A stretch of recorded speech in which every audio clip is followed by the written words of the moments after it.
27 دسمبر 1979 کی شام افغانستان کے دارالحکومت کابل کی شمال میں واقع تاجبیک محل کے اندر آپریشن اسٹارم 333 کا آغاز ہوتا ہے۔ افغان فوجی وردیوں میں ملبوس سوویت اسپیشل فورسز اپنے ٹھکانوں سے نکلے اور افغان صدارتی محل پر حملہ کر دیا۔ صدارتی محل کی حفاظت کے لیے 2500 کے قریب افغان نیشنل آرمی کے جوانوں کے علاوہ 30 کے قریب پیلیس گارڈز بھی افغان صدر حفیظ اللہ امین کی حفاظت کر رہے تھے۔ روسی خفیہ ادارے KGB اور GRU کو حکم ملا تھا کہ وہ افغان صدر حفیظ اللہ امین کو قتل کر کے اس کی حکومت کا خاتمہ کرے۔ 27 دسمبر کی شام کو روس کی اسپیشل فورسز محل پر اچانک حملہ کر دیا۔ خونی لڑائی تقریباً ساری رات جاری رہی، جس میں افغان نیشنل آرمی کے 300 سے زائد اہلکار مارے گئے۔ افغان صدر حفیظ اللہ امین کو ان کے 11 سالہ بیٹے سمیت قتل کر دیا۔ آپریشن میں 660 روسی کمانڈوز حصہ لیے تھے، جس میں سے 14 کے قریب مارے گئے اور 25 زخمی ہوئے۔ روسی فوجیوں نے اہم سرکاری عمارتوں پر قبضہ کر کے حفیظ اللہ امین حکومت کا خاتمہ کر دیا۔ کچھ ہی دیر بعد ریڈیو کابل سے ایک اعلان نشر ہوا، جس میں کہا گیا کہ کمیونسٹ پارٹی کے رہنما ببرک کارمل نئی افغان حکومت کے سربراہ ہوں گے۔ روسی فوجیوں نے کس کی اپیل پر یہ آپریشن کیا، حفیظ اللہ امین کو کیوں قتل کیا، سور انقلاب کیا تھا اور کیسے افغان مجاہدین نے روسیوں کے خلاف جہاد کا اعلان کیا، یہ سب ہم جانیں گے اس معلوماتی ویڈیو میں۔ اس سے پہلے نئے آنے والے دوستوں سے گزارش ہے چینل کو سبسکرائب کریں اور نوٹیفیکیشن بیل پر ضرور کلک کریں۔ افغانستان سن 1919 کو آزاد ہوا۔ 1933 تا 1973 بادشاہت کا دور رہا۔ کنگ ظاہر شاہ پچھلے 40 برس سے ملک کے بادشاہ چلے آ رہے تھے۔ بادشاہت کا یہ سلسلہ اس وقت ٹوٹا جب محمد ظاہر شاہ علاج کی خاطر اٹلی گئے تو ان کے کزن داؤد خان نے ان کا تختہ الٹ دیا۔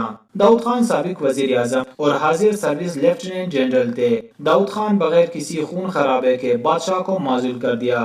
چونکہ ظاہر شاہ نے اپنی حکومت کے دوران افغانستان میں زیادہ خدمات نہیں کیے تھے، لہٰذا ان کی حمایت میں کوئی سامنے نہیں آیا۔ افغان آرمی کی مدد سے اقتدار میں آنے کے بعد داؤد خان بادشاہ بننے کی بجائے ملک کو جمہوری خطوط پر استوار کرنے کی کوشش کی۔ اس طرح داؤد خان افغانستان کے پہلے صدر بنے۔ داؤد خان کی پالیسی سیکولر تھی، چونکہ افغانستان کے لوگ زیادہ تر قبائلی ہیں، مذہب کی طرف ان کے رجحان زیادہ ہے، اس لیے وہ داؤد خان کی پالیسیز کو پسند نہیں کرتے تھے۔ بہت جلد عوام حکومت کے خلاف ہو گئے۔ افغانستان میں ہمیشہ سے یہ کلچر رہا ہے کہ جو بھی حکومت میں آتے اپنے مخالفین کو سختی سے دبانے کی کوشش کرتے تھے۔ داؤد خان نے بھی یہی کیا۔ خاص طور پر اپوزیشن جماعت people's democratic party of Afghanistan کے کئی کارکنوں کو اس وجہ سے قتل کیا کیونکہ وہ حکومت کے خلاف بولتے تھے۔ اور جب اکبر خیبر نامی شخص جو کہ PDPA کا ایک اہم کارکن تھا کا قتل ہوا تو حکومت کے خلاف باقاعدہ بغاوت کا آغاز ہوا۔ داؤد خان کی صدارت 4 سال چلی۔ آخر اپریل 1978 میں communist party people's democratic party of Afghanistan یا PDPA نے روس اور افغان نیشنل آرمی کے ساتھ مل کر ان کا تختہ الٹ دیا۔ داؤد خان سمیت ان کے تمام خاندان کو ہلاک کر ڈالا۔ اس بغاوت کو سور انقلاب کے نام سے جانا جاتا ہے۔ سور افغان کیلنڈر کے ایک مہینے کا نام ہے۔ سور انقلاب کے فوراً بعد ملک گیر مظاہرے شروع ہو گئے اور جلد ہی یہ مظاہرے مسلح بغاوت میں تبدیل ہو گئی۔ سور انقلاب کی وجہ سے نیشنل سولوشن فرنٹ نامی ایک تحریک وجود میں آئی، جس کا مقصد روس نواز حکومت کا خاتمہ تھا۔ PDPA مزید 2 دڑوں میں تقسیم تھی، یعنی یہ ایک طرح سے اتحادی پارٹی تھی۔ ایک تھا خلق گروہ اور دوسرا پرچم۔ خلق گروہ کے سربراہ نور محمد ترکی اور حفیظ اللہ امین تھے، جبکہ پرچم میں ببرک کارمل اور ڈاکٹر نجیب اللہ تھے۔ داؤد خان کے قتل کے بعد روس نے نور محمد ترکی کو افغان صدر بنایا۔ سور انقلاب کے بعد عوامی جمہوریہ افغانستان کا قیام عمل میں آیا۔ انقلابی حکومت نے افغانستان میں ایک غریب دوست اور کسان دوست سوشلسٹ معاشی ایجنڈا متعارف کرایا۔ PDPA نے آتے ہی جو اصلاحات کی ان میں عورتوں کو برابری کے حقوق دلوانا، کسانوں کے قرضوں کی معافی، دلہن خریدنے کی رسم کا خاتمہ وغیرہ جیسے اقدامات شامل تھے۔ افغانستان کے پشتون معاشرے کو یہ سب چیزیں منظور نہیں تھی، یعنی ایک طرح سے ہم کہہ سکتے ہیں کہ ملک کے ایک بڑے طبقے کو ترقی اور آزاد خیالی پسند نہیں تھی۔ یہی وجہ تھی کہ پی ٹی پی اے کو گرانے کے لیے مسلح بغاوت روز بروز طاقت پکڑ رہی تھی۔ ابتدائی دنوں میں بغاوت کا مقصد افغان حکومت کو گرانا تھا۔ رفتہ رفتہ یہ ایک بہت بڑی جنگ میں تبدیل ہوئی اور آخرکار سوویت یونین کو اس آگ میں کودنا پڑا۔ روسی خفیہ ادارے کے جی بی کی افغانستان میں گہری جڑیں تھیں اور افغانستان کی صورتحال کا بغور جائزہ لے رہے تھے۔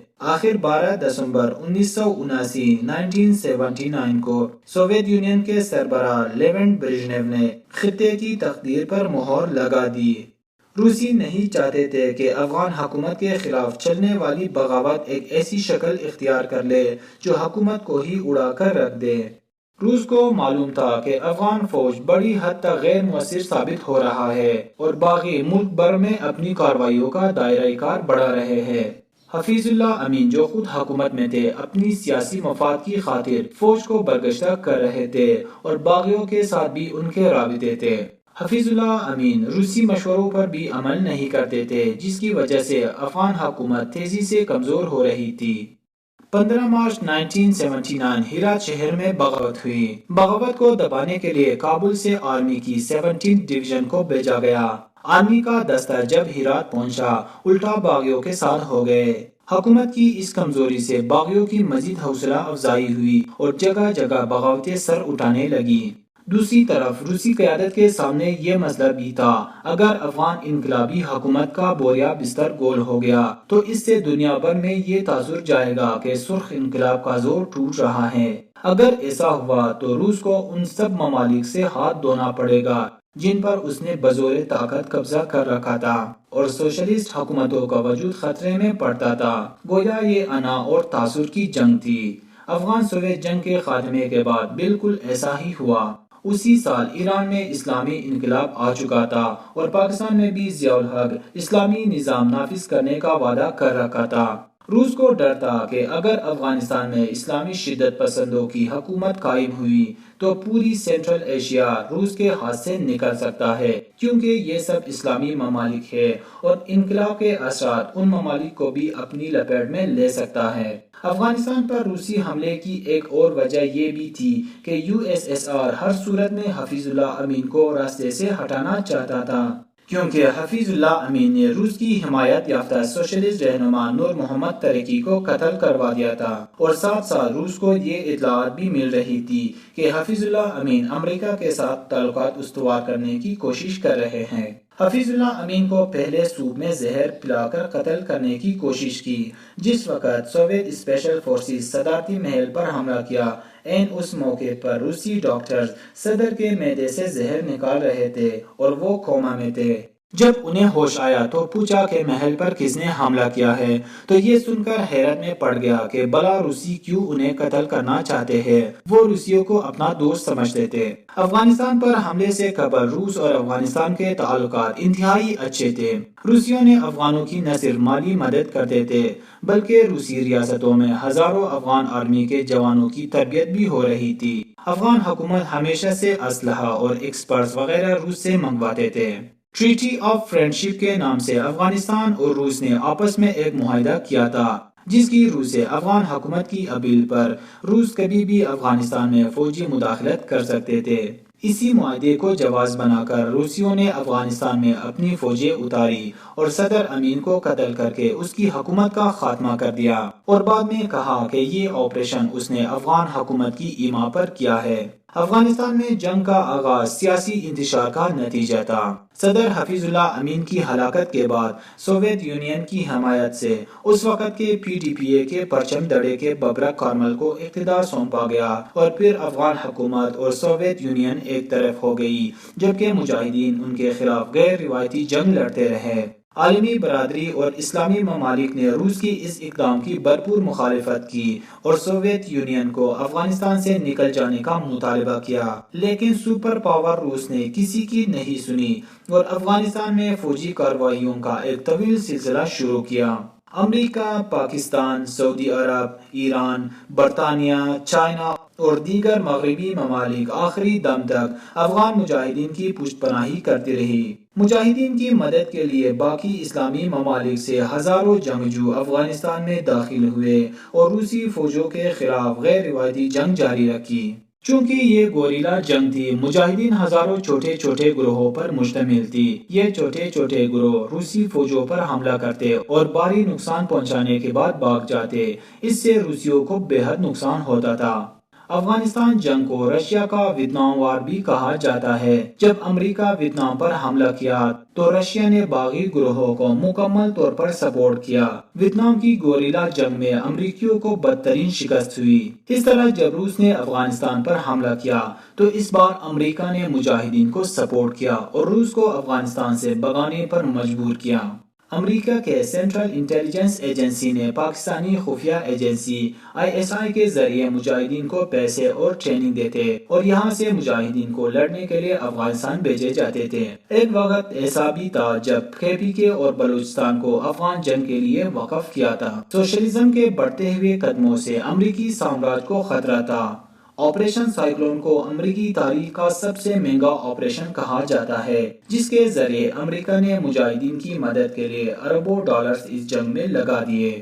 افغان سوویت جنگ دراصل دو سپر پاورز کے درمیان زور آزمائی تھی۔ اس وقت دنیا دو بلاکس میں تقسیم تھی، ایک تھی کیپٹلسٹ اور دوسری تھی کمیونسٹ بلاک۔ امریکہ اور یورپ کا شمار کیپٹلسٹ بلاک میں جبکہ روس اور اس کے اتحادی کا شمار سوشلسٹ یا کمیونسٹ بلاک میں ہوتا تھا۔ یہ دونوں طاقتیں اپنی مفادات کی تحفظ کی خاطر ہمیشہ سے غیر روایتی جنگ یا پراکسی وارز میں مصروف تھے اور ایک دوسرے کو ہرانے کے لیے کروڑوں ڈالرز جنگوں میں ضائع کیے۔ سوویت روس کے ٹوٹنے کے بعد امریکہ دنیا کا واحد سپر پاور کی حیثیت سے دنیا میں سامنے آئی۔ افغان سوویت جنگ میں پاکستان نے بھی کافی اہم کردار ادا کیا۔ ضیاء الحق نے کلم کلا مجاہدین کی فوجی اور مالی مدد شروع کر دی، خاص طور پر گلبدین حکمتیار جو ذوالفقار علی بھٹو کے زمانے ہی سے پاکستانی انٹیلیجنس کی نگاہ میں تھے۔ ضیاء الحق نے حکمتیار کے حزب اسلامی کو اسلحہ فراہم کرنا شروع کر دیا، جس کے نظریاتی ڈانڈے پاکستانی جماعت اسلامی سے ملتے تھے۔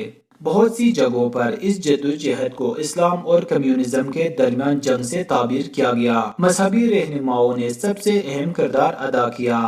افغانستان کے کونے کونے میں مسجد کی منبروں سے کمیونزم کی گھناؤنی شکل لوگوں کے سامنے پیش کی۔ روس کا خیال تھا کہ اس کی فوجیں چند ماہ کے اندر اندر لوٹ جائے گی، لیکن بالآخر 15 فروری 1989 کو آخری روسی دستے نے افغانستان سوویت یونین سرحد پر دریائے آمو کے اوپر قائم ہیریتان پل عبور کر کے سوویت یونین میں قدم رکھا۔ تو اس دوران 9 سال اور 2 ماہ گزر چکے تھے اور دنیا کی دوسری سپر پاور